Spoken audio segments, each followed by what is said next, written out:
Hey guys, this is Jason here and welcome back to my channel, The Drone Garage.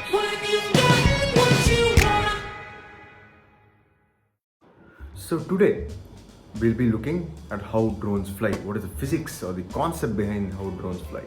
It's a very interesting concept that I'll be explaining soon, and how drones move forwards, backwards, up and down, left and right, and even change the angle they are facing. We'll be looking at all these concepts in the upcoming parts of the video.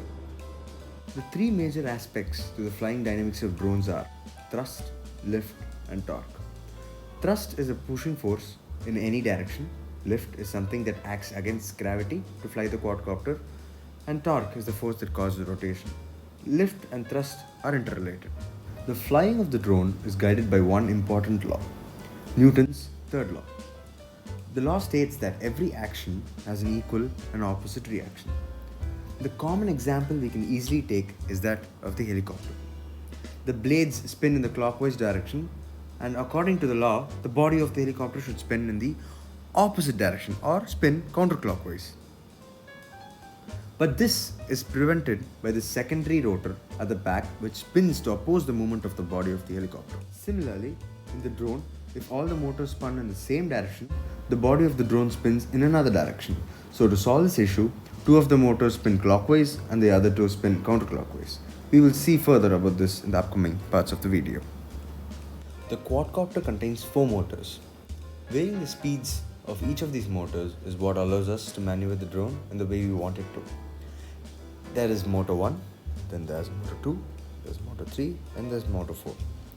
So the motor to the right of the nose point is always counterclockwise, and then the rest of them go alternating, clockwise, counterclockwise, and clockwise.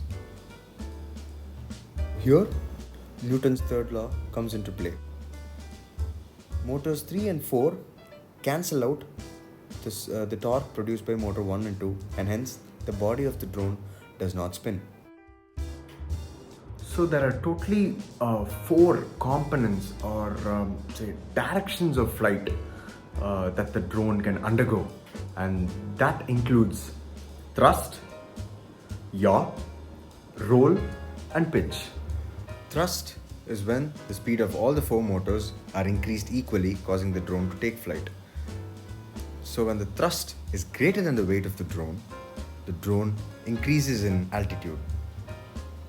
When the thrust is equal to the weight of the drone hovers, or this is known as hovering.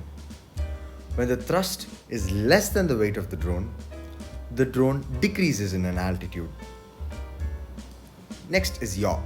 Yaw is simply changing the direction the drone is facing.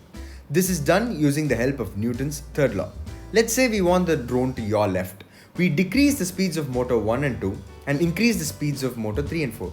Due to the clockwise rotation of motors 3 and 4 and their speed being higher than motors 1 and 2, by Newton's third law, the body of the drone tends to spin in the counterclockwise direction and hence thereby yawing left.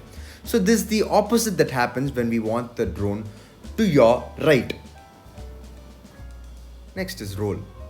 So let's assume we are looking at the back of the drone for reference. So to roll left, we increase the speeds of 1 and 4, maintaining the speeds of motors 3 and 2 constant. So this lets us roll the drone left. Similarly, we increase the speeds of motors 3 and 2, keeping the speeds of motors 1 and 4 constant, and this allows us to roll the drone right. Next up, we have pitch. Let's assume we are looking at the side of the drone and the drone's nose point is facing to the left of us. So to pitch the drone forward, we increase the speeds of motors 2 and 4, keeping the speeds of motors 1 and 3 constant. So thereby pitching the drone forward. To pitch the drone backward, we increase the speeds of motors 1 and 3, keeping the speeds of motors 2 and 4 constant, and thereby pitching the drone backward. So how is all this done using a transmitter? So there's something called a control rocker. There are 2 of those, one on the left, one on the right. The one on the left controls the thrust and yaw. The one on the right controls the pitch and the roll. We move the control rocker on the left up and down to increase or decrease the thrust, and we move it left or right to change the direction in which the drone is facing. Similarly, we move the control rocker on the right up and down to move the drone forwards and backwards, and we move it left and right to roll the drone accordingly. Thank you for watching, and please do subscribe and check out my other videos. Bye.